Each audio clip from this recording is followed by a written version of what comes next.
मैंने बहुत सारी चीज़ें मैं बता दी आपको, ये प्रेजेंटेशन बताऊंगा, फिर उसके बाद मैं आपको बताऊंगा कि ये जो हमने पैसा लिया उस पैसे को हमको कैसे कैसे खर्च करना है, उसकी कैसी योजनाएं बनानी है, कैसी योजना बना के हमको कैसे खर्च करना है, उसके बारे में आगे बताऊंगा। तो प्रेजेंटेशन में थोड़ा सा बताना चाहता हूँ। ये सिंपल रहा है कि इसमें वन विभाग भू प्रबंध शाखा द्वारा संचालित योजनाएं हैं। वन विभाग भू प्रबंध शाखा द्वारा प्रदेश देश के विकास कार्यों में आवश्यक वन भूमि का उपयोग गैर वानिकी कार्यों के विवर्तन के लिए अपनाई जाने वाली प्रक्रिया के संबंध में कार्रवाई की जाना है। मतलब हमारा काम ये है, जो लैंड मैनेजमेंट शाखा है उसका काम ये है कि अगर कोई भी यूजर एजेंसी वन भूमि को गैर वानिकी प्रयोजन के लिए ले रहा है तो हम उसके लिए एक बीच में एक नोडल ऑफिसर, मतलब एक सेतु का काम करेंगे। ये हमारा काम है। वन भूमि विवर्तन वन संरक्षण 1980 विभिन्न प्रावधानों के तहत किया जाता है। प्रावधान मैंने आपको बता दिए क्या क्या प्रावधान है, क्या क्या पेनल्टी है। इस अधिनियम का मूल ध्येय विकास परियोजनाओं में वन भूमि के मनमानी उपयोग को नियंत्रित कर विकास एवं पर्यावरणीय संरक्षण में समन्वय स्थापित कर अति आवश्यक योजनाओं में न्यूनतम वन भूमि के उपयोग को सुनिश्चित करना है। मतलब ऐसा नहीं करना है, मतलब जब एडवाइजरी बोर्ड पर जाएगा या डीएफओ साहब हैं कोई भी हैं तो ये सबसे पहले देखेंगे कि इसका दूसरा कोई स्रोत है क्या। हो सकता है मान लो वो डैम बनाने गए, डैम बनाने में आपको निरीक्षण करने का आपको लगा कि साहब 5 हेक्टेयर का डैम बन रहा है, लेकिन ये डैम इस जगह के बजाय इस जगह बन जाए तो हमारी वन भूमि बच जाएगी। मतलब हमको केवल आंख मूंछ के जाके नहीं देखना है, हमको ये देखना है कि ये वन भूमि बच सकती है कि नहीं। तो एडवाइजरी बोर्ड भी देखेगा क्या इसके अतिरिक्त, इस वन भूमि के अतिरिक्त कोई और दूसरे स्रोत थे ही नहीं। इस मान इंदिरा सागर डैम बना तो इंदिरा सागर डैम उस जगह बना जिस जगह दोनों पहाड़ी आपस में मिल जाती, उसके अलावा उनका कोई चारा नहीं था। तो सबसे पहले उसमें ये देखा गया कि इसकी बजाय कहीं और ऐसी जगह बन सकता है जिसमें वन भूमि जाए नहीं या कम से कम जाए। तो वही हमको करना है, वही हमारा काम है, वही डीओ साहब का काम, वही एडवाइजरी बोर्ड भारत सरकार का काम है कि उसमें सबसे पहले ये देखना है कि क्या इसके अतिरिक्त और बाकी विकल्प सब समाप्त हो गए थे। अगर बाकी विकल्प सब समाप्त हो गए, बाकी सब वन भूमि समाप्त हो गई हैं, तो ही हमको वन भूमि उस उपयोग के लिए देना, अन्यथा हमको वन भूमि उसके उपयोग के लिए नहीं देना है। इस अधिनियम में नियम को पालन कराने विभाग के ऊपर ये आक्षेप लगता है कि विकास विरोधी है। मतलब जब भी बात चलती है उन्होंने कहा वन विभाग अनुमति नहीं देता है, वन विभाग अनुमति, जब ऐसा नहीं है। विकास के लिए कभी वन विभाग ने ऐसा नहीं बोला कि हम अनुमति नहीं देंगे, लेकिन हम सबसे पहले ये देखेंगे कि इसके लिए क्या यही विकल्प है। ऐसे मान लो गांव में पंचायत की टंकी बन रही है, तो ऐसा तो नहीं कि मतलब पंचायत की जमीन उपलब्ध है और पंचायत वाले जमीन का उपयोग ना करके दूसरी जमीन मतलब वन विभाग की जमीन बनाए, तो ये आक्षेप लगता है। लेकिन हमको अपना काम बिल्कुल मनसा के साथ करना, बिल्कुल शुद्ध उससे अंतर्करण के साथ करना है। विभाग की मंशा अधिनियम के उद्देश्यों की पूर्ति के अनुरूप कार्रवाई करेगा। मतलब जो भी हमारे अधिनियम, हम अपने अधिनियम से बंधे हुए हैं। आज मान लो आपके क्षेत्र में कोई ऐसी चीज हो जाती है, उन्हें साहब पानी की टंकी बन गई, ये देखिए साहब इन्हें कंपार्टमेंट बना दी और इसके बगल में ये जगह खाली पड़ी है, तो ये आक्षेप तब हम पर ज्यादा गंभीर हो जाएगा जब हमारी खुद को बताने में कटाई होगी। साहब ये तो हमारे पास जमीन थी, लेकिन हमने तब भी इन्होंने हमारे वन भूमि में कर लिया। ये मैंने आपको बता ही दिया है कि 1950 से 1980 के मध्य 1.5 लाख हेक्टेयर प्रतिवर्ष वन भूमि का विवर्तन हुआ, जबकि वर्ष 1980 के पश्चात ये विवर्तन औसतन 23,000 हेक्टेयर प्रतिवर्ष हुआ। तो आप समझ गए होंगे कि इस अधिनियम को लागू करने के बाद चीजें कितने अच्छी तरीके से बढ़ी। वन संरक्षण अधिनियम की जो मुख्य धारा है वो धारा है 2। वन संरक्षण अधिनियम एक पन्ने का, आगे पीछे दोनों मिला लो तो वन संरक्षण अधिनियम बन गया। लेकिन ये वन संरक्षण अधिनियम एक पन्ने का होते हुए भी बहुत शक्तिशाली है। इतना शक्तिशाली है, इसकी चीजें मैंने आपको बता दी कि जरा सा अगर 5 हेक्टेयर की भी निर्णय लेना है तो इसकी शर्तों के अधीन, क्योंकि ये अधिनियम बना, अधिनियम के बाद इसके नियम बने, इन दोनों के तहत जो निर्णय लेगा वो ही अंतिम निर्णय है। तो क्या क्या नहीं करना है वो बताता हूँ आपको। स्लाइड आप लोगों को दिख रही होगी। वन संरक्षण अधिनियम 1980 के मुख्य प्रावधान धारा 2, इसमें केवल 6 धाराएं हैं। 6 धारा में सब काम खत्म हो जाता है। बिना भारत सरकार के पूर्व अनुमोदन के राज्य शासन या कोई अन्य प्राधिकरण निम्न कोई आदेश नहीं करेगा। मतलब भारत सरकार की अनुमति के बिना राज्य सरकार या प्राधिकरण से बीडीए हो गया, भोपाल विकास प्राधिकरण, इंदौर विकास प्राधिकरण या और भी बहुत सारे प्राधिकरण, कोई निर्णय, कौन कौन से निर्णय नहीं करेगा। पहला निर्णय किसी आरक्षित वन या उसके किसी भाग को आरक्षित वन नहीं रहना। मतलब राज्य सरकार बिना केंद्र सरकार के अनुमोदन के ये नहीं कह सकती कि अभी तक ये आरक्षित वन था, अब ये खत्म हो गया, ऐसा नहीं कर सकती। इसलिए भारत सरकार की अनुमति आवश्यक है। दूसरा, किसी वन भूमि या उसके किसी भाग का गैर वाणिज्यिक प्रयोजन के लिए उपयोग, मतलब ये निर्णय राज्य सरकार नहीं ले सकती, ये निर्णय भारत सरकार लेगी।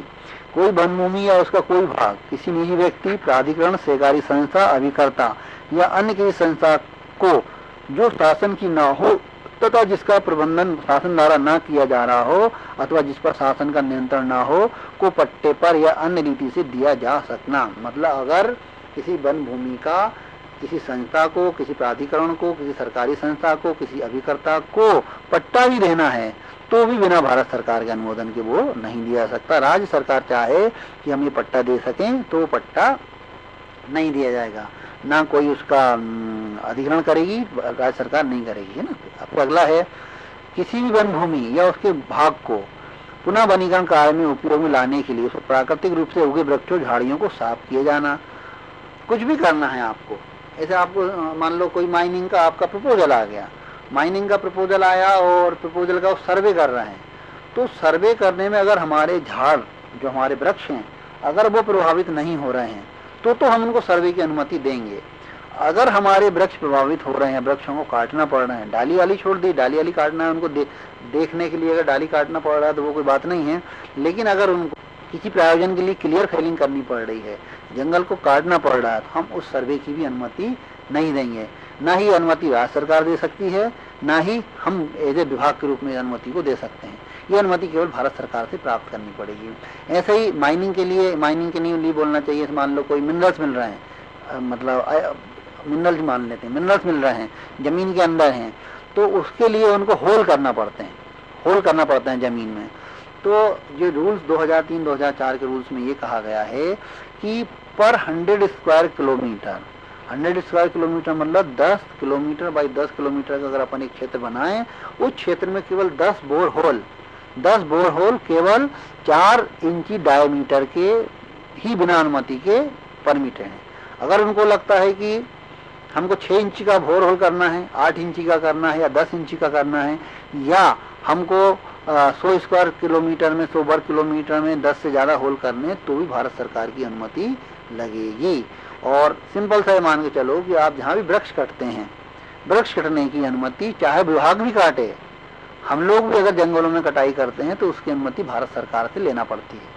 आपको लगता होगा कि यार ये मतलब कूप है, IFS का कूप है या SCI का कूप है, तो वर्किंग प्लान में लिख गया है तो हम काट लें। तो पहली बात तो वर्किंग प्लान को लागू करने की अनुमति देता है वो भी भारत सरकार देती है, और कटाई की जो अनुमति हम लोग जो काटते हैं उसकी अनुमति भारत सरकार देती है। तो जंगल अगर कहीं भी कट रहा है तो उसके लिए भारत सरकार की अनुमति की आवश्यकता है। फिर आगे ये लिखा है कि ये अधिनियम विनयात्मक है, निषेधात्मक नहीं। विनयात्मक मतलब हम पॉजिटिव सोच रहे हैं, हम इसको रेगुलेटरी कर रहे हैं, हम जो चीजें अव्यवस्थित तरीके से चल रही थी हम केवल व्यवस्थित करने के लिए इस नियम को बनाया। नहीं पहले तो कोई भी दे देता था अनुमति, हमने कहा ठीक है जाओ 5 हेक्टेयर सरपंच नहीं दे दिया जाके कर लो, तो वो हमने इसको विनयात्मक किया, इसका नियम बनाया। निषेधात्मक नहीं है, मतलब हम ये नहीं चाहते कि पानी की टंकी नहीं बने, हम ये नहीं चाहते कि स्कूल नहीं बने, हम ये नहीं चाहते कि रोड नहीं बने, सब बने, लेकिन वो जो नियम लेट डाउन है उसके लिए बने। प्लस जब दूसरे सब विकल्प खत्म हो गए हों, जब सभी विकल्प खत्म हो गए हों तो हम इस विकल्प के रूप में वन भूमि का उपयोग कर सकते हैं, बशर्ते कि भारत सरकार इसकी अनुमति प्रदान करे। वन संरक्षण अधिनियम 1980 की परिधि में शामिल वन कौन कौन से वन हैं जिनमें अगर हमको भारत सरकार से अनुमति लेने की आवश्यकता पड़ेगी? तो पहला इसमें वो है वो आरक्षित वन, जो आप समझते हैं रिजर्व फॉरेस्ट, प्रोटेक्टेड फॉरेस्ट, संरक्षित वन, अवर्गीकृत वन, अवर्गीकृत वन वन विभाग के अधीन। ये ऐसे वन हैं जो हमको रेवेन्यू डिपार्टमेंट से प्राप्त हो गए हैं या कहीं और किसी से जंगल के बदले वन भूमि मिली, उसके बाद वन भूमि गई, उसके बदले में जंगल तो मिल गए हैं लेकिन अभी उसका नोटिफिकेशन नहीं हुआ है, उसको हम बोलते हैं अवर्गीकृत वन। क्योंकि जब हमारे पास आएगा उसका नोटिफिकेशन होगा तो सबसे पहले नोटिफिकेशन हम करेंगे संरक्षित वन के रूप में। तो पहली कैटेगरी हो गई आरक्षित वन, संरक्षित वन और अवर्गीकृत वन। दूसरा है छोटे बड़े झाड़ का जंगल, राजस्व विभाग के अधीन। मतलब राजस्व विभाग का जंगल है तो ऐसा नहीं कि उस पर FCA लागू नहीं होगा, उस पर भी FCA लागू होगा। और तीसरी है डीम्ड फॉरेस्ट, राज्य विभाग अथवा किसी अन्य विभाग के अधीन ऐसा भूमि जिसको जंगल परिभाषित किया गया शासकीय अभिलेख में, वो सब जंगल है। जंगल का ये मतलब नहीं है कि उन्हें सब रेवेन्यू की जमीन है तो ये जंगल है या नहीं है। उनके रिकॉर्ड में क्या लिखा है, उनके रिकॉर्ड में अगर लिखा है कि रकबा क्रमांक 178/2/5 वन भूमि, तो भले जाओ उसमें 70 हो, लेकिन वो वन भूमि हो गई। तो हो सकता है वो डीम्ड फॉरेस्ट है जिसको बता रहा हूँ वो राज्य विभाग के अधीन हो सकता है स्कूल के किसी स्कूल के अंदर हो। इस मान लो कोई स्कूल बना है, स्कूल 10 हेक्टेयर में बना है, 10 हेक्टेयर में 5 हेक्टेयर सरकारी रिकॉर्ड में लिखा है वन भूमि, तो वो डीम्ड फॉरेस्ट माना जाएगा। तो उसमें भी अगर कोई काम करना है तो उसमें FCA लागू होगा और उसकी विधिवत परमिशन भारत सरकार से लेनी पड़ेगी। अब एक आपने याचिका पता ही होगी आपको, गोदा बर्मन साहब ने याचिकाएं लगाई हैं, तो उसी की एक याचिका है। माननीय सर्वोच्च न्यायालय की याचिका क्रमांक 202/95 में दिनांक 12/12/1996 को निर्णय हुआ और इसी निर्णय के बाद वन भूमि को बचाया जा सकने में बड़ी सफलताएं प्राप्त की गई हैं। इसी के बाद जो वैकल्पिक वृक्षारोपण की योजनाएं बनना चालू हुई, नहीं तो पहले तो जो वन भूमि हम लोग देते थे उसके बदले में वैकल्पिक वृक्षारोपण नहीं करते थे। इसी के बाद सब कुछ हुआ, धीरे धीरे 2005 में उन्होंने कैंपा का गठन करने के लिए बोला, पैसा जमा कराना चालू हुआ, फिर वृक्षारोपण चालू हुआ, तो ये वो निर्णय है। तो इसमें न्यायालय ने क्या बोला, वो ये है कि वन भूमि का तात्पर्य ऐसी समस्त भूमि से है जो कि शब्दकोशीय अर्थ के अनुसार वन है, जिसका शब्द वन है, यथा ऐसे वृक्ष क्षेत्र से जहाँ खेती नहीं होती हो और जो वृक्षों एवं झाड़ों आदि से आच्छादित हो। ये तो डेफिनेशन हो गई। मध्य प्रदेश शासनादेश दिनांक 13/1/1997 द्वारा 200 वृक्ष प्रति हेक्टेयर के 10 हेक्टेयर उससे बड़े क्षेत्र वन परिभाषित किए गए। मतलब वो जंगल आरक्षित हो, संरक्षित हो है ही, उसके अतिरिक्त अगर कोई ऐसा क्षेत्र है जिसमें प्रति हेक्टेयर 200 वृक्ष से अधिक हैं और जो चंक है, जो भूभाग है उसका, वो 10 हेक्टेयर से अधिक है, तो वो हमारा वन कहलाएगा। और ऊपर मैंने बता ही दिया है, डीम्ड फॉरेस्ट वो है जो रिकॉर्ड में अगर फॉरेस्ट लिखा है वो फॉरेस्ट है। उपरोक्त में ऐसी भूमि शामिल होगी जो शासकीय अभिलेखों में वन के रूप में दर्ज होगी। जो मैंने बताया ना आपको, उसका स्वामित्व चाहे किसी का भी हो। अगर रामलाल का खेत है और रामलाल के खेत में रकबा नंबर है, मान लो उसके 20 रकबे हैं और 20 रकबे में से एक रकबे में अगर लिखा है ये रकबा वन है, शासकीय वन, तो वो वन होगा। लेकिन अगर उसका लिखा है निजी वन भूमि, तो उसमें FCA लागू नहीं होता। जैसे मान लीजिए कोई रामलाल है, रामलाल के खेत, रामलाल के रकबे में अगर शासकीय वन भूमि लिखा है तो FCA लागू हो जाएगा। अगर उसकी इसमें लिखा है कि निजी वन भूमि, तो FCA लागू नहीं होगा। लेकिन उसका जो विरोहन करेगा वो, तो उसके राज्य की जो योजनाएं हैं, राज्य की योजनाएं मतलब धारा 240, 241 मध्य प्रदेश वित्तीय नियम वाली जो हैं वो लगेंगी, और अपना ये लगेगा कटाई का अधिनियम 1969, वन उपज व्यापार अधिनियम लगेगा, काश चिरान लगेगा, वो सब उसमें लगेंगे, लेकिन FCA लागू नहीं होगा। वन संरक्षण अधिनियम 1980 में उल्लंघन पर कार्रवाई में पहले बता चुका हूँ क्या कार्रवाई होगी। ये हेड ऑफ द डिपार्टमेंट है, he will be held responsible for all the violation of the act. Suppose करिए ऐसे अपन कि जिले में बैठे हैं, तो जिले में बहुत सारे डिपार्टमेंट हैं, इसमें से एक वन विभाग भी है, एक रेवेन्यू है, एक खनन है, तमाम तरह के डिपार्टमेंट है।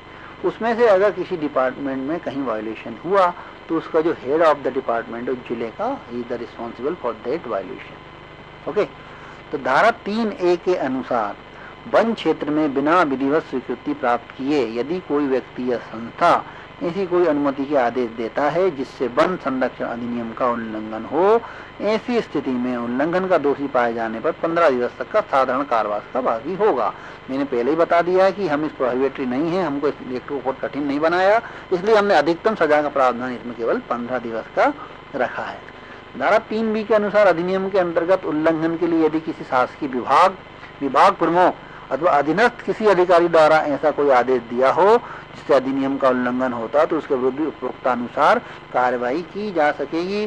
कार्रवाई कैसे की जा सकेगी, जो लोग बाद में जुड़े उनको बता दूं, कार्रवाई PR जारी नहीं करना है, ना आप कर सकते, ना आपके SG साहब कर सकते, ना आपके DO साहब कर सकते। इसमें जिसने भी उल्लंघन किया है उस संस्था को, उस इंडिविजुअल को, या चाहे सरकारी हो चाहे वो गैर सरकारी हो, संबंधित क्षेत्र के सीएफ अभी सीसीएफ उसको एक नोटिस देंगे, नोटिस में 6 माह का समय देंगे।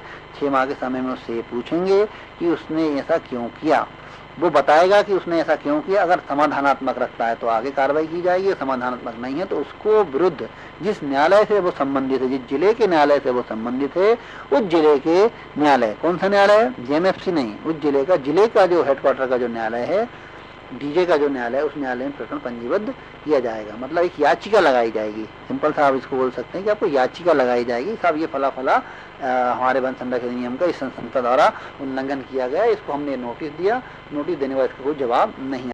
अब जो मैं पहले बता चुका हूँ फिर वही है कि वन संरक्षण अधिनियम 1980 के अंतर्गत प्राप्त प्रस्तावों की ऑनलाइन प्रक्रिया, अब सब कुछ हमारे पास ऑनलाइन है। ये जो मैंने साइट का नाम पहले आपको बताया था वो साइट फिर मैंने बता दी कि www.forest.clearance.nic.clearance.nic.in या gov.in पे हो जाएगा, दोनों पे हो जाएगा ना, दोनों साइट हैं।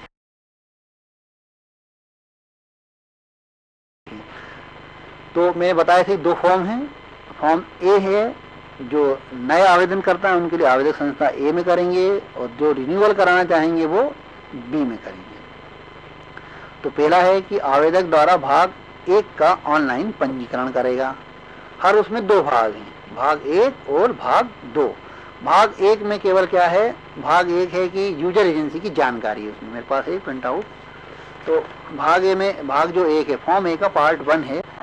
पार्ट 1 में मतलब प्रोजेक्ट की डिटेल्स है, प्रपोजल नंबर है, नेम ऑफ द प्रोजेक्ट है, स्टेट है, कैटेगरी ऑफ द प्रोजेक्ट है, सब मतलब यूजर एजेंसी का पता है, यूजर एजेंसी के कौन सा अधिकारी है जो यूजर एजेंसी की ओर से विभाग से संपर्क करेगा, उसका नाम, एड्रेस, उसका ईमेल एड्रेस, सब कुछ उसमें है।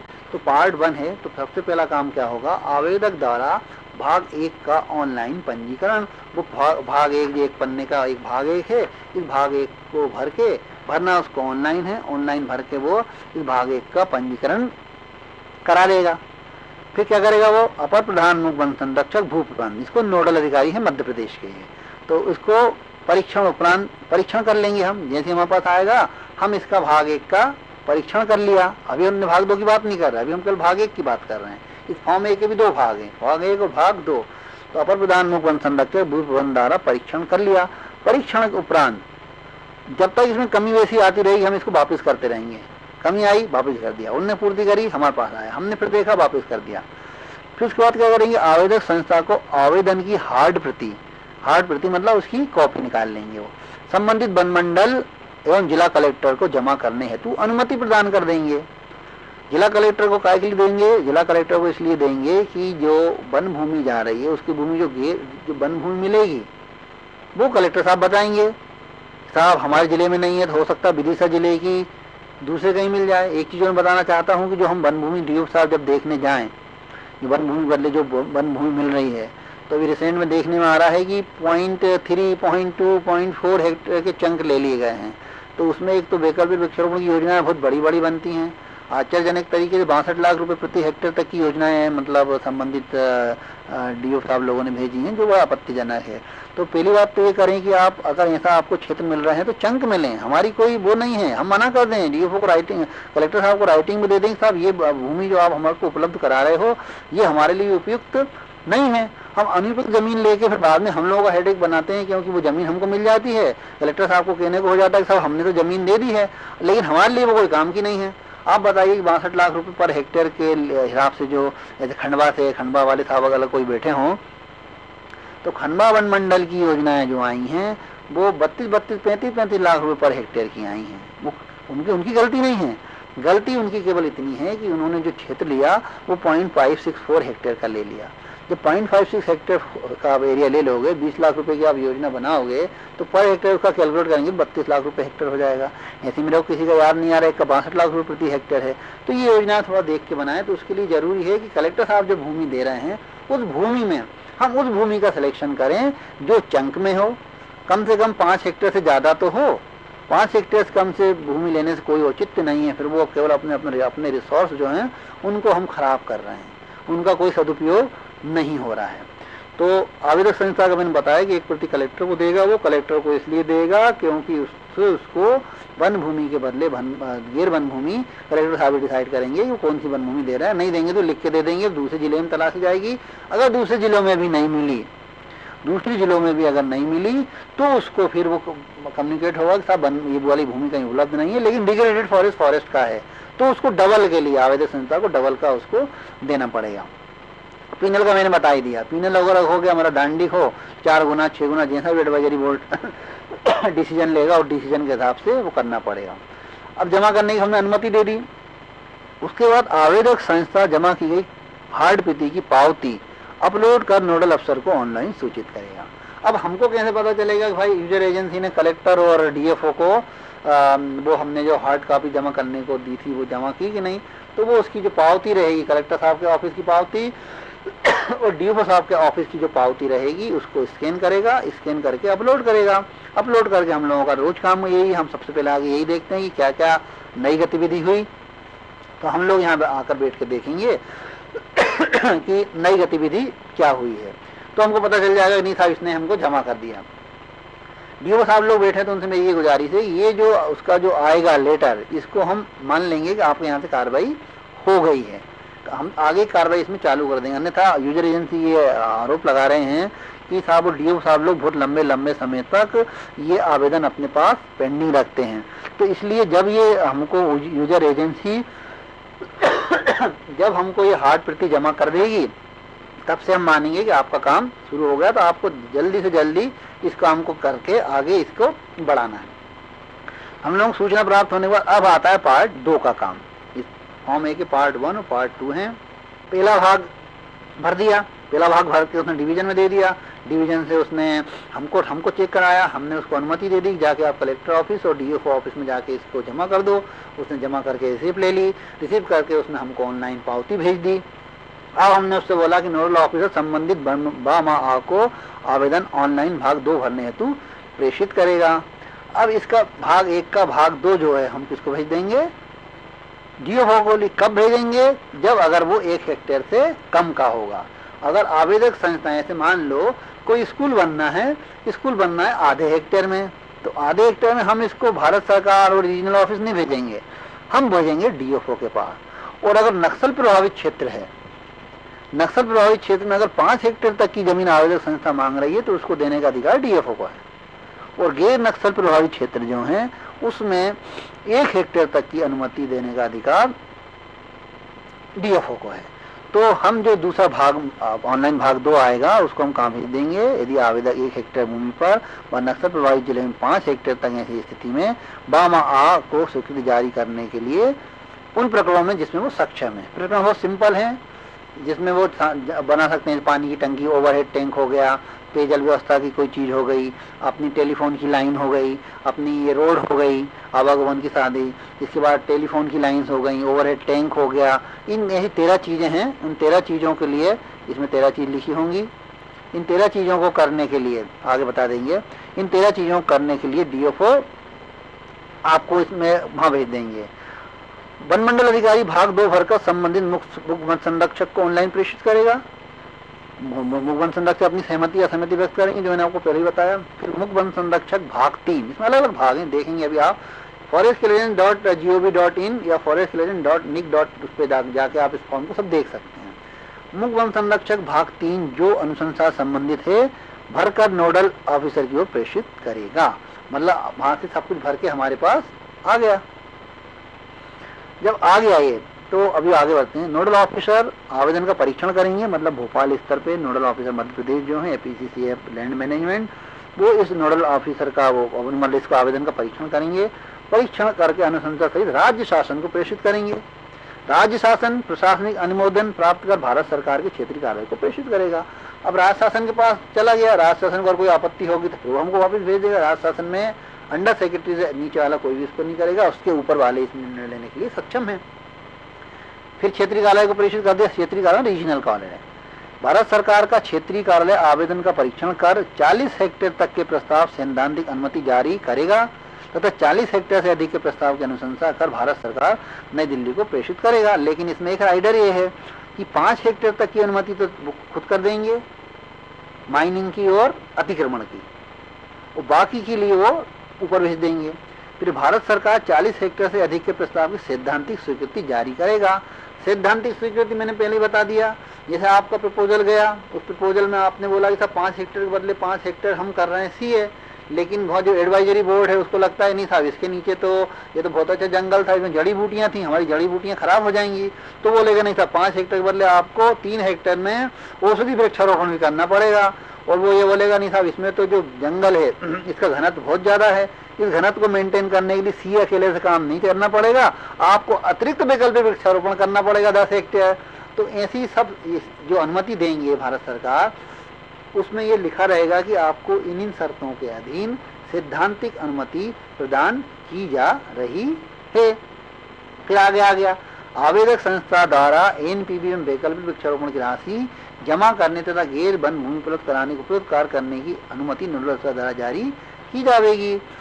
उसको लिख के भेज देंगे साहब ये सैद्धांतिक अनुमति आ गई है, इसका एनपीवी का इतना पैसा, एनपीवी में बताया इसका नेट प्रेजेंट वैल्यू, मतलब जो जंगल की कीमत है ऑक्सीजन के रूप में, और जो हमारे भाई लोग रहते हैं, मतलब ग्रामीण लोग जो रहते हैं जंगल के आसपास, उनकी दिनचर्या जो है वो उन्हीं जंगलों पर डिपेंड होती है, उन सब का हम कैलकुलेशन करके उसको एनपी बताते हैं और उसको सूचित करते हैं साहब ये है। अगली स्टेप क्या होगी, भारत सरकार द्वारा जारी सैद्धांतिक स्वीकृति में अधिरोपित शर्तों की पूर्ति के समझ के उपरांत अंतिम औपचारिक स्वीकृति जारी होगी। जो जो सैद्धांतिक अनुमति में, सैद्धांतिक स्वीकृति में जो जो टर्म्स एंड कंडीशन हमने डाली थी, हमने मतलब भारत सरकार ने रखी थी, उनको यूजर एजेंसी पालन कर लेती है। जैसे मान लो भारत सरकार ने जो सैद्धांतिक स्वीकृति दी उसमें बोला साहब एनपीवी के लिए आपको 20 लाख रुपए जमा करना पड़ेंगे, वैकल्पिक वृक्षारोपण की 10 साल की योजना के लिए 10 लाख जमा करने पड़ेंगे, अतिरिक्त वैकल्पिक वृक्षारोपण के लिए आपको 12 लाख जमा करना पड़ेगा, और पेनल फेंसिंग पेनल प्लांटेशन के लिए आपको इतना करना पड़ेगा, या आपको औषधि वृक्षारोपण के लिए इतना करना पड़ेगा, सेफ्टी जोन के लिए इतना करना पड़ेगा, या पादप बोर्ड है उसके लिए इतना जमा करना पड़ेगा, इतने पैसे आपको जमा करने पड़ेंगे। यूजर एजेंसी ने बोला हाँ साहब हम सभी पैसे जमा कर दिए, अब हम यहाँ से रिपोर्ट चली जाएगी, वहाँ से उनको अंतिम औपचारिक स्वीकृति मिल जाएगी और अपना काम चालू कर देंगे।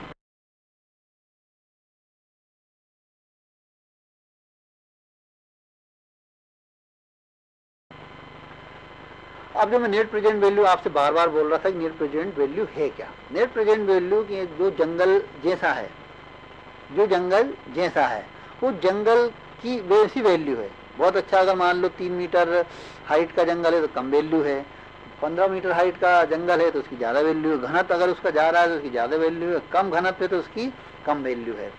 तो नेट प्रेजेंट वैल्यू एनपीवी की राशि माननीय सर्वोच्च न्यायालय द्वारा जारी आदेश दिनांक 28/3/2006 तथा दिनांक 9/5/2006 के परिप्रेक्ष्य में निर्धारित नेट प्रेजेंट वैल्यू, मतलब जो कुछ भी हो रहा है जंगल में, जो कुछ भी हो रहा है, जो विवर्तन हो रहा है, जो भी नई योजनाएं लागू हो रही, उस योजनाओं को लागू करने की मतलब जो मुख्य जवाबदारी है वो माननीय उच्चतम न्यायालय, सुप्रीम कोर्ट और भारत सरकार की है। हम लोग जैसे जैसे निर्देश वो देते हैं वैसे वैसे उनकी लागू करते हैं और उनको लागू करने में अपनी भूमिका निभाते हैं। तो ये रेट अलग अलग जंगलों के हैं। पहला है उष्ण कटिबंधीय अर्ध पर्णपाती वन, अपना कौन सा है, अपना पर्णपाती अपना शुष्क है लेकिन अपना सेकंड कैटेगरी है। उष्ण कटिबंधीय मतलब टिपिकल सघन वन है, अगर 0.8 से अधिक है तो 10.43 लाख रुपए प्रति हेक्टेयर। दूसरा मध्यम है, 0.5 से 0.7 है तो 9.3 लाख हेक्टेयर। खुले वन व स्थित वन है तो 7.3 हेक्टेयर। ऐसे अलग अलग रेट हैं इसके पूरे। उस रेट के हिसाब से हम नेट प्रेजेंट वैल्यू इसकी कैलकुलेट करके यूजर एजेंसी को बताते हैं। ये सब आपके उस साइट पे उपलब्ध है। इसमें मतलब ये तो मैंने देख के बनाया हुआ है, इसमें कोई वो नहीं है, ये सब मैंने कहीं से निकाला है और सभी नेट पे अवेलेबल है। तो ये आप देख के पढ़ सकते हो किस किस का क्या क्या है, वो मिल जाएगा आपको। नेट प्रेजेंट वैल्यू एनपीवी निर्धारण का वैकल्पिक आधार क्या है? आधार ये है कि माननीय सर्वोच्च न्यायालय के आदेश दिनांक 28/3/2008 के द्वारा नेट प्रेजेंट वैल्यू की दरों का पुनर्निर्धारण वनों की पर्यावरणीय भूमि एवं मूल्यों तथा वैज्ञानिक आंकड़ों के आधार पर भारतवर्ष में औसत नेट प्रेजेंट वैल्यू प्रति हेक्टेयर गणना हेतु किया गया है। मतलब सुप्रीम कोर्ट ने किया एडवाइजरी बोर्ड के सुझाव पे। वनों द्वारा उपलब्ध कराई जाने वाली निम्नानुसार वस्तु एवं सेवा को नेट प्रेजेंट वैल्यू निर्धारण करने हेतु विचार में लिया गया। मैंने अभी आपको बताया, उसमें देखेंगे कि क्या क्या चीजें उसमें आसपास हैं। तो उसमें जराऊ कितनी मिलती है, इमारती लकड़ी का मूल्य कितना है, अन्य लघु वनोपज जैसे मैंने अभी आपको बताया कि वो करना पड़ेगा आपको, लघु वनोपज की खेती करनी पड़ेगी पुष्पों की, चारे का मूल्य कितना है, पर्यावरणीय पर्यटन का मूल्य कितना है, पर्यटन कितना हो रहा है, ये पूर्वानुमान मूल्य कितना है, वनों की पर्यावरणीय ऑक्सीजन वगैरह कितनी मिल रही है, अग्रणी प्रजातियों का मूल्य कितना है, अग्रणी प्रजाति मतलब जो एक्सटिंक्ट हो रही हैं, कार्बन एवं अवशोषण का मूल्य कितना है। आप लोगों को पता है, जैसा नहीं पता हो तो, कि जो भी हम कार्बन डाइऑक्साइड छोड़ते हैं, हम छोड़ते हैं, हमारे वाहन छोड़ते हैं, हमारे पशु छोड़ते हैं, इन सबको हमारे जो वृक्ष हैं वो एब्जॉर्ब करते हैं, मतलब अपने अंदर लेते हैं। अगर वन नहीं होंगे तो कार्बन डाइऑक्साइड की मात्रा दिनों दिन बढ़ती जाएगी। आप लोग पढ़ते होंगे दिल्ली में प्रदूषण ज़्यादा है तो वहाँ कार्बन डाइऑक्साइड की मात्रा ज़्यादा है, क्योंकि वहाँ पेड़ नहीं है। तो नेट प्रेजेंट वैल्यू निर्धारित करने के समय ये भी देखा जाएगा कि उसकी कार्बन कितना कार्बन डाइऑक्साइड मतलब अपने अंदर ले रहा है, मतलब पर हेक्टेयर हमारा कितने पेड़ हैं, जितने ज़्यादा पेड़ होंगे उतनी ज़्यादा कार्बन डाइऑक्साइड को वो एब्जॉर्ब करेंगे। जब ज़्यादा कार्बन डाइऑक्साइड एब्जॉर्ब करेंगे तो हमारा पर्यावरण उतना अच्छा रहेगा। नेट प्रेजेंट वैल्यू में वन भूमि की कीमत शामिल नहीं है। इसमें हम ये नहीं दिखाई कर रहा किसान जैसे उन्होंने साहब 30 लाख रुपए प्रति एकड़ या उन्होंने साहब 1 करोड़ रुपए पर हेक्टेयर, वो नहीं है। इसमें केवल जो हमको वनों से मिल रहा है नेट प्रेजेंट वैल्यू उसकी कितनी है। हो सकता है कि हमारा RDF का जंगल उसकी नेट प्रेजेंट वैल्यू कम हो, ऐसा जंगल जिसमें केवल पहाड़ हो उसकी वैल्यू कम हो, लेकिन ऐसा जंगल जिसके आसपास ग्रामीण रह रहे हैं और जिसके आसपास पशुधन रह रहा है और जिसमें अच्छा जंगल उसकी नेट प्रेजेंट वैल्यू ज़्यादा हो। नेक्स्ट है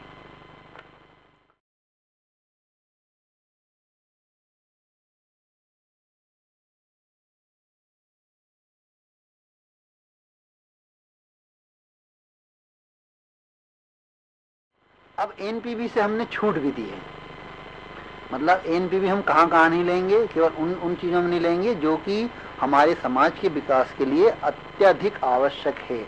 जैसे श्रेणी, पहली श्रेणी है स्कूल, अस्पताल, बच्चों का खेल मैदान, व्यावसायिक नहीं होना चाहिए, बच्चों खेलने के, ग्रामीण क्षेत्रों में सामुदायिक भवन, ओवरहेड टैंक, ग्रामीण तालाब और पीने के पानी की 4 इंच व्यास की भूमिगत पाइपलाइन, ग्रामीण क्षेत्रों में 22 kV विद्युत लाइन वितरण। इन सब में छूट मिलेगी। कितनी छूट मिलेगी वो आगे दिया है, दी गई छूट है 1 हेक्टेयर वन भूमि तक की पूरी छूटें। एक हेक्टेयर से ज़्यादा भूमि इसमें प्रभावित नहीं होनी चाहिए। 1 हेक्टेयर तक की जो हमने छूट दी है उसमें है 1 हेक्टेयर वन भूमि तक की पूरी छूटें मिलेंगी बशर्ते वृक्षों की कटाई ना हो। जहाँ वृक्षों की कटाई आई तो आपको परमिशन कहाँ से मिलेगी, भारत सरकार से। वृक्षों की कटाई नहीं होना चाहिए, पहली कंडीशन यही है, वृक्षों की कटाई नहीं। जहाँ वृक्षों की कटाई हुई वो मामला उलझा। वैकल्पिक वन भूमि उपलब्ध ना हो, अब वैकल्पिक वन भूमि है ही नहीं तो आप हमारे पास स्कूल बनाना है लेकिन हमारे वैकल्पिक वन भूमि उपलब्ध नहीं है तो अपन बोलेंगे ठीक है साहब इसमें आपको छूट दे देते हैं। योजना अव्यवसायिक हो, मतलब व्यवसायिक नहीं होना चाहिए कि आदमी पैसा कमा के मतलब मैरिज गार्डन खोल ले और पैसा कमाने लगे। तथा शासन की प्लान व नॉन प्लान योजना के अंतर्गत, मतलब शासन की जो योजना है प्लान और नॉन प्लान, उसके या तो नॉन प्लान में होगी या प्लान में होगी। क्षेत्र राष्ट्रीय उद्यान अभ्यारण्य के बाहर पड़ता हो, मतलब राष्ट्रीय उद्यान और नेशनल पार्क और सेंचुरी के अंदर किसी भी तरह की गतिविधि प्रतिबंधित है और FCA के अंतर भी हम ये उनको नहीं देते हैं।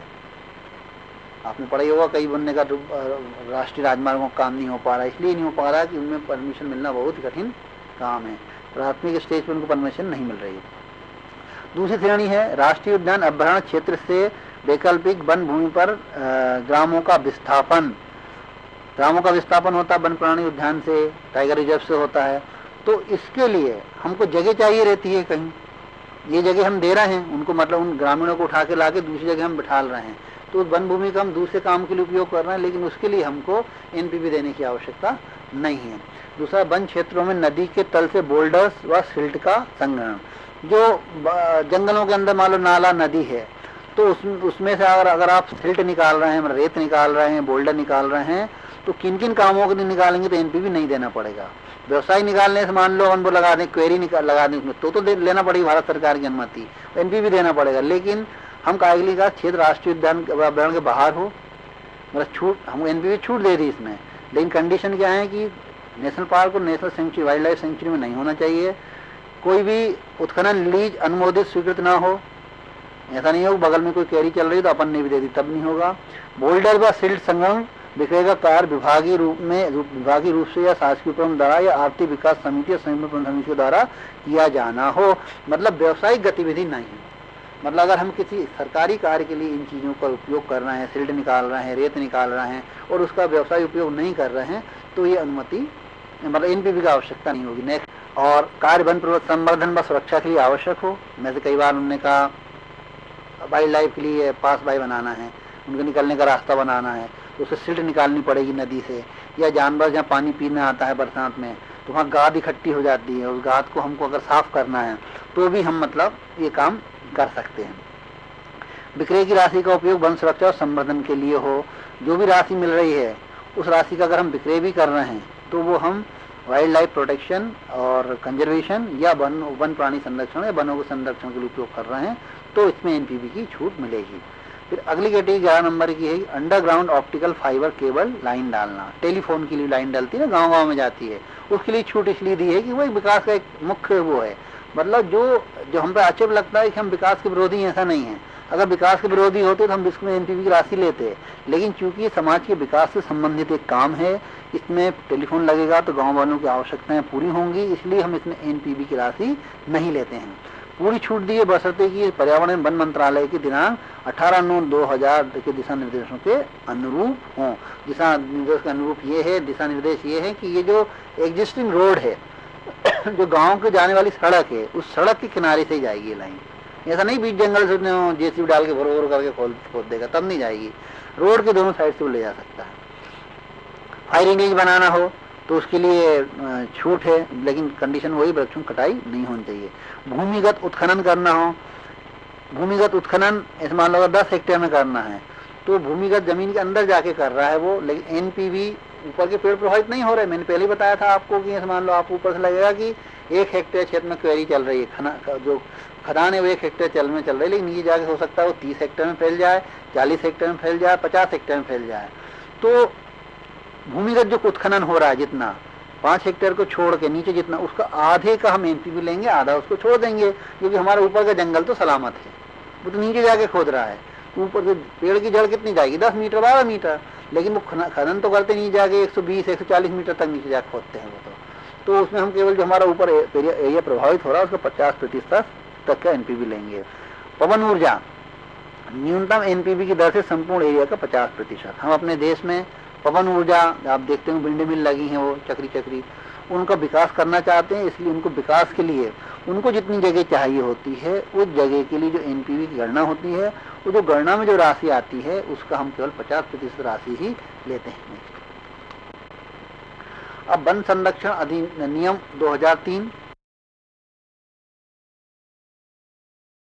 मैंने पहले बताया कि वन संरक्षण अधिनियम 1980 के तहत वर्ष 2003 में नियम बने, उनको 2004 में संशोधन किया गया और 2005 में उनका थोड़ा बहुत संशोधन किया गया।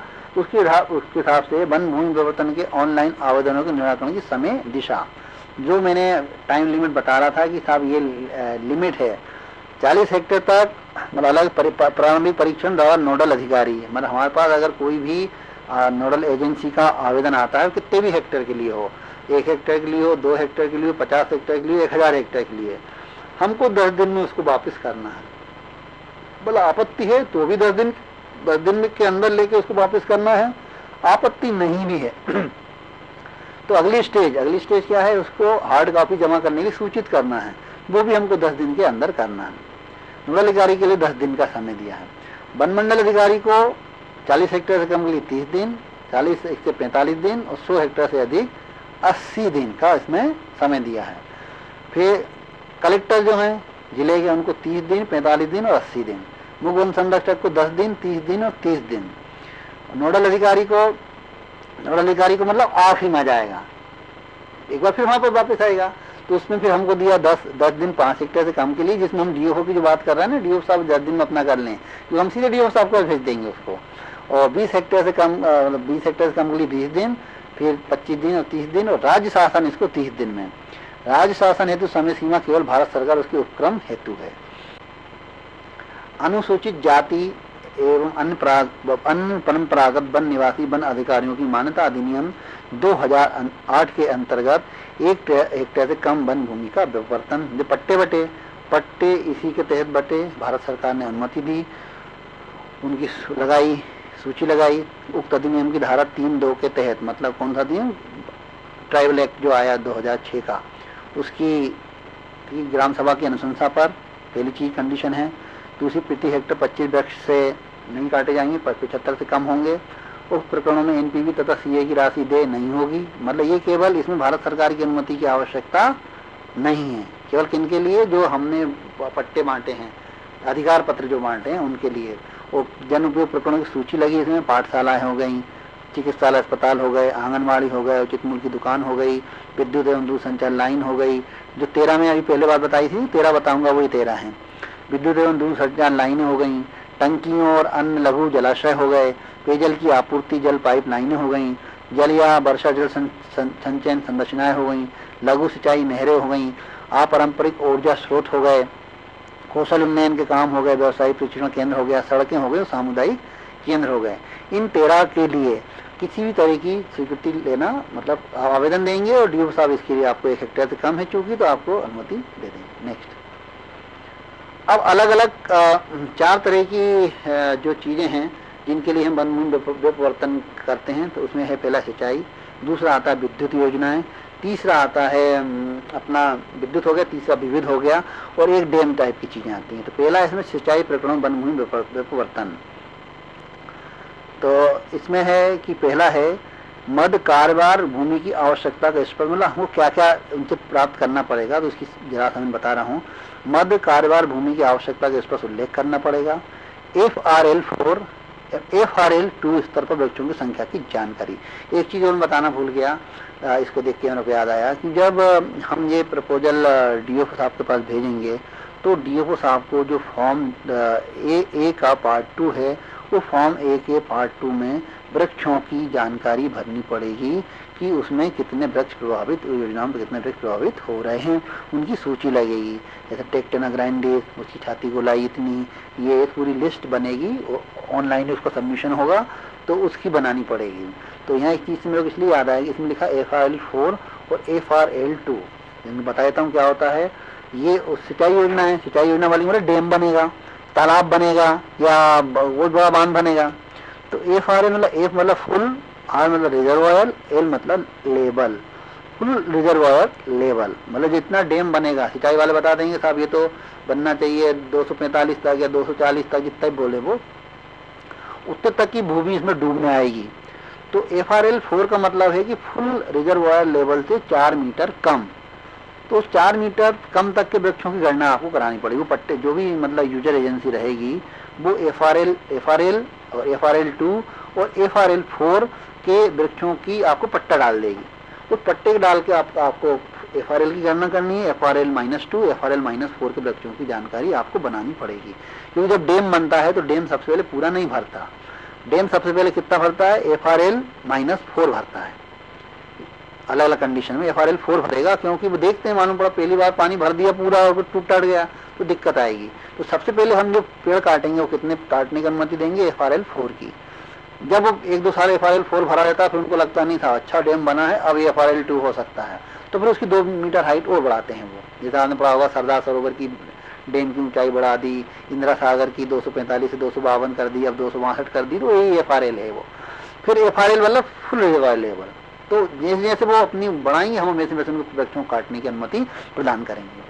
कैचमेंट एरिया ट्रीटमेंट प्लान, जो मैंने आपको फिर बताया था कि जो एडवाइजरी बोर्ड है, एडवाइजरी बोर्ड इसमें निर्णय लेता है कि जितनी भूमि गई उतनी तो गई वो ठीक है, लेकिन जो हमारे कैचमेंट एरिया का नुकसान हुआ, जैसे मान लो इंदिरा सागर डैम बना, इंदिरा सागर डैम बना तो आप देखोगे आधा किलोमीटर में बन गया, लेकिन उसका कैचमेंट एरिया तो 2000 हेक्टेयर है, 2000 लाख हेक्टेयर है। तो उतने बड़े कैचमेंट एरिया का ट्रीटमेंट प्लान आप उनको सबमिट करना पड़ेगा कि साहब हमारा ट्रीटमेंट प्लान ये है। ट्रीटमेंट प्लान में हम क्या क्या करेंगे, सॉइल इरोजन के लिए क्या करेंगे, वाटर कंजर्वेशन के लिए क्या करेंगे, ये सब चीज़ें उसमें उनको बतानी पड़ेंगी। और सबसे महत्वपूर्ण इसमें चीज़ है कि जो विस्थापित हो रहे हैं उनका पुनर्स्थापन की क्या योजना है, मतलब आप देखिए कि मतलब ऐसे तो कहा जाएगा कि हम वन विभाग के हैं, लेकिन हम इन चीज़ों पर भी ध्यान, इसमें कंडीशन है कि इनके रिहेबिलिटेशन प्लान क्या है, ग्रामीण जो विस्थापित हो रहे हैं किसी भी सिंचाई योजना से, उनका क्या मतलब वो है। और फिर चौथी है कि 3 विकल्प पर स्पष्ट प्रतिवेदन, विकल्प है मतलब जो विस्थापित हो रहे हैं उनके लिए विकल्प है, तो उन विकल्प पे अपना स्पष्ट प्रतिवेदन उनको देना पड़ेगा। नेक्स्ट, तो पहला ये बताया था। दूसरा मैंने बताया खनिज प्रकरण।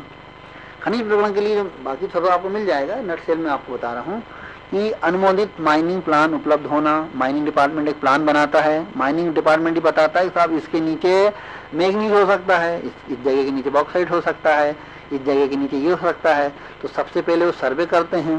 सर्वे के लिए मैंने आपको बता दिया कि अगर 100 स्क्वायर किलोमीटर 100 वर्ग किलोमीटर में वो 10 होल 4 इंची से कम के लगाने की अनुमति मांगते हैं तो उसके लिए भारत सरकार की अनुमति की आवश्यकता नहीं है।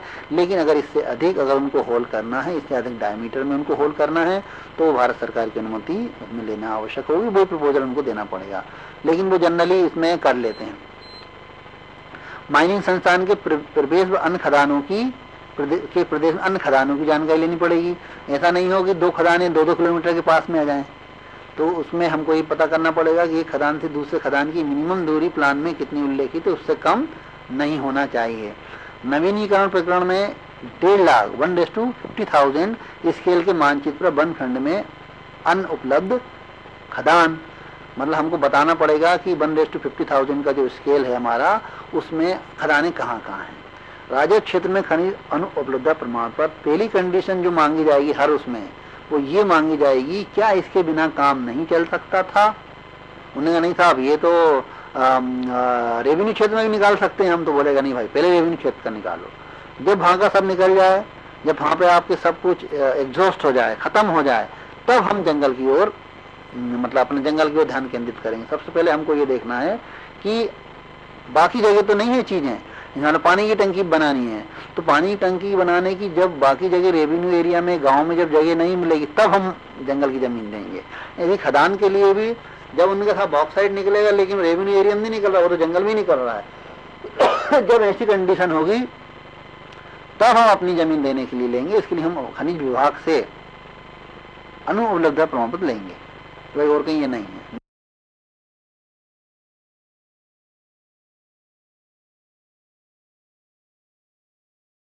वन क्षेत्रों में मार्ग निर्माण, प्राइम मिनिस्टर ग्रामीण रोजगार योजना और ये जितनी भी योजना है उसमें पहली कंडीशन ये है कि ये जो मार्ग जो भी है एग्जिस्टिंग रोड है वो 24/10/1980, ये कौन सी डेट है, ये वही डेट है जब से हमारा वन प्राणी संरक्षण अधिनियम 1980 लागू हुआ 24 अक्टूबर 1980।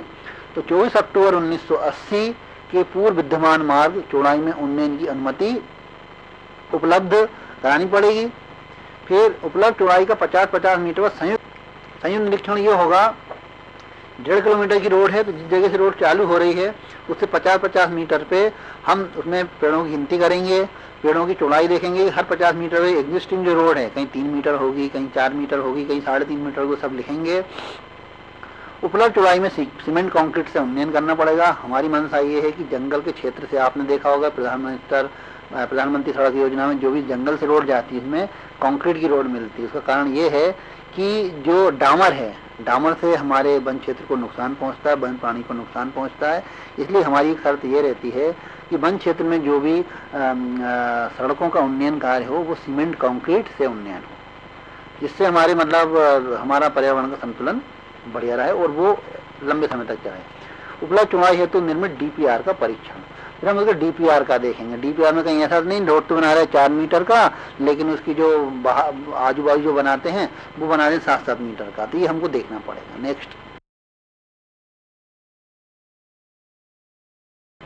राइट ऑफ वे प्रावधान, जो मैं आपको बता रहा था कि वो कौन सा भी डेट बताया था उसके अधीन हो जाए। राइट ऑफ वे प्रावधान ये होता है कि जो सड़क के दोनों ओर केवल लाइन डालने के लिए, ये इसको बोलते हैं राइट ऑफ वे प्रावधान। मतलब जो सड़क के दोनों ओर केबल डालनी हो, टेलीफोन की लाइन डालनी हो, फाइबर लाइन डालनी हो, ये अगर डल रहा है तो इसके लिए अलग एक वो है कि आवेदक पर एक जारी प्रस्ताव बनेगा। वन भूमि पर राइट ऑफ वे के अंतर्गत स्वीकृत वन मंडल अधिकारी अधिकृत है 1 हेक्टेयर से कम के लिए। मतलब नाप लेंगे 1 किलोमीटर लंबी और 1 मीटर चौड़ी, तो 1000 मीटर ही हुआ, तो 10,000 से कम है अभी।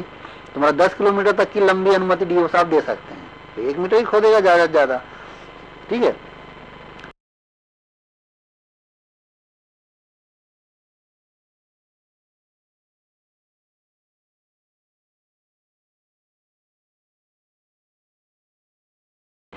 फिर भारत सरकार द्वारा राज्य शासन को प्रत्यायोजित अधिकार, मतलब इसमें राज्य भारत सरकार ने राज्य शासन से बोला कि इन क्षेत्रों में आप निर्णय लो।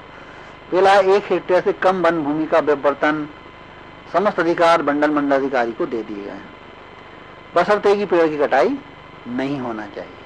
पेड़ की कटाई होगी तो भारत सरकार अनुमति देगी। तो अगर कोई 1 हेक्टेयर तक का प्रपोजल कोई बनाए तो वो ये देख ले कि वृक्ष इसमें नहीं आ रहे हों।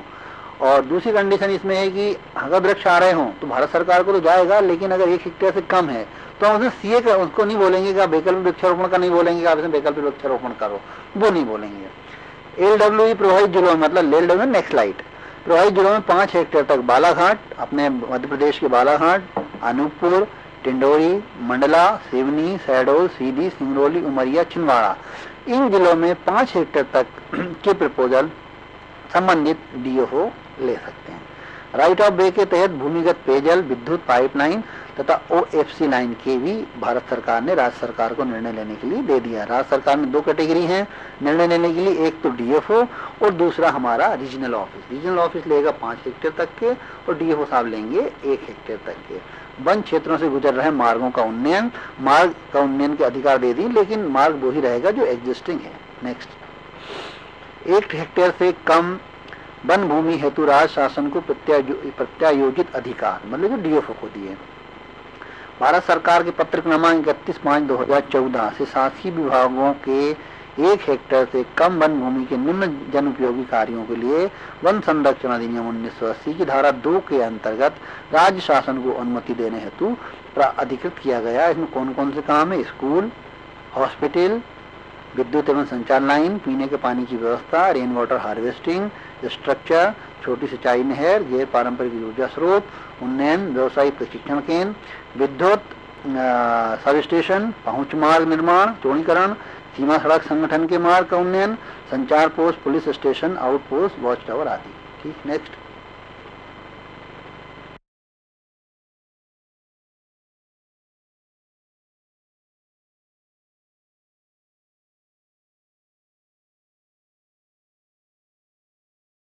सामान्य निर्देश है कि वन संरक्षण अधिनियम उन प्रकरणों में लागू जहां वन संरक्षण 19 धारा 2 के अंतर्गत जारी आदेश का उल्लंघन हुआ है।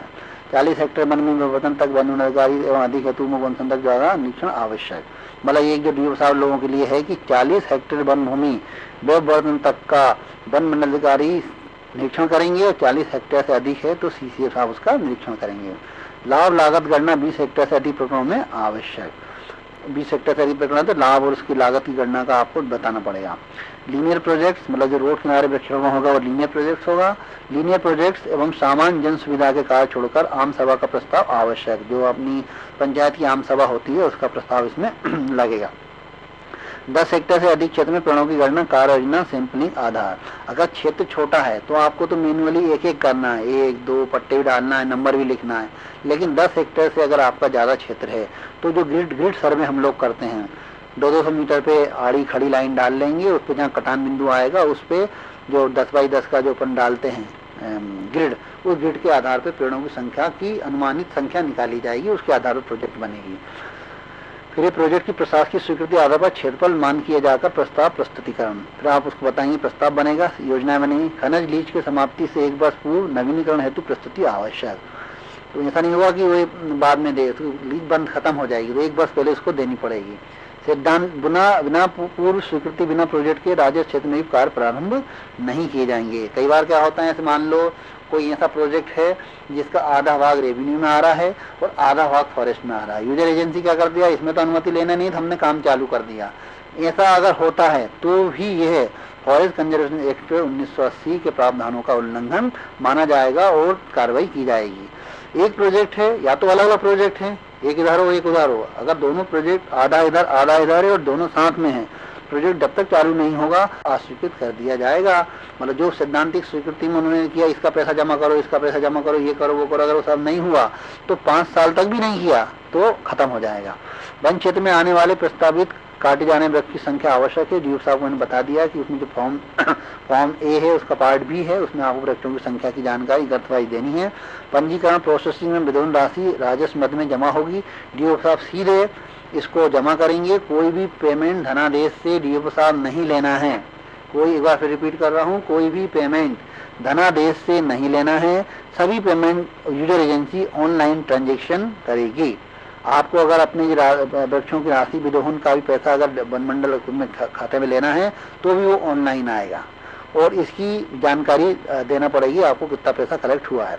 वैकल्पिक वृक्षारोपण एनपीबी स्टेट एवं अन्य वृक्षारोपण राशि एडहॉक कैंपा में जमा करनी होगी। ये राशि जमा होगी, मतलब डीओ के पास वृक्ष विदोहन की राशि जमा होगी, वैकल्पिक वृक्षारोपण, अतिरिक्त वैकल्पिक वृक्षारोपण और स्टेट के उस सब की राशि जो जमा होगी वो एडहॉक कैंपा भारत सरकार में जमा होगी नहीं।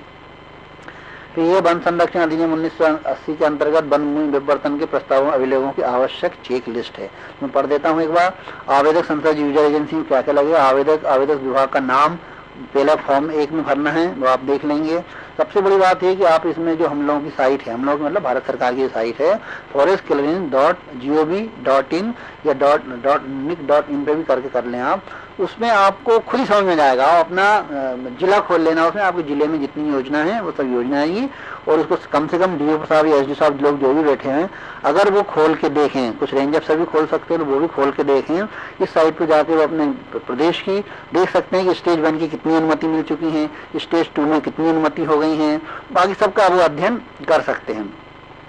तो आवेदक विभाग का मांग पत्र वन संरक्षण अधिनियम के नियम 6 के अनुसार प्रपत्र के भाग 1 में ये मैं सब बता दिया।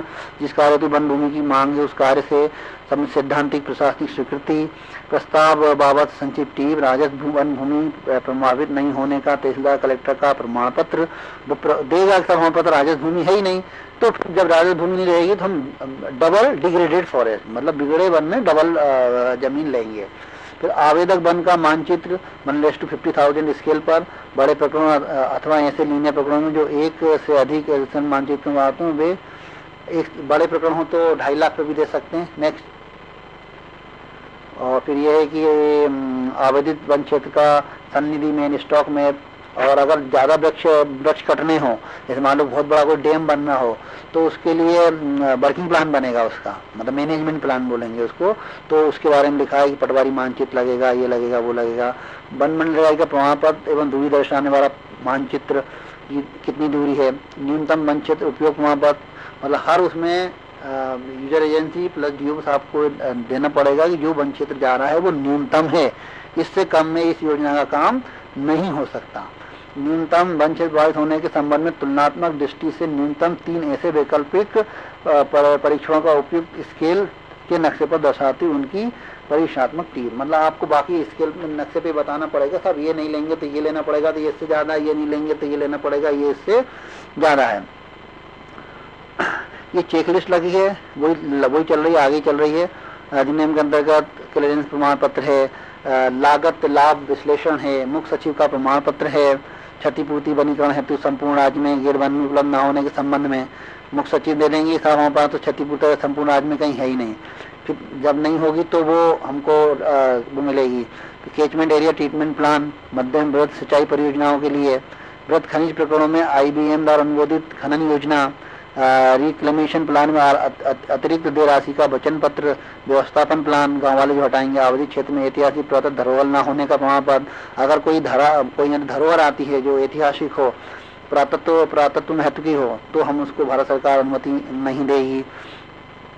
फिर यह वन अधिकार अधिनियम 2006 के तहत ग्राम सभा ग्राम पंचायत का अनापत्ति प्रमाण पत्र, आवेदित क्षेत्र में वन अधिकार अधिनियम 2008 के तहत अधिकारों के विनिश्चयन की कार्रवाई पूर्ण होने के संबंध में कलेक्टर का प्रमाण पत्र, प्रभावित वन भूमि के नेट प्रेजेंट वैल्यू भुगतान हेतु वचन पत्र एवं भविष्य में NPV पुनरीक्षित होने पर अतिरिक्त राशि भुगतान हेतु वचन पत्र, ये यूजर एजेंसी देगी।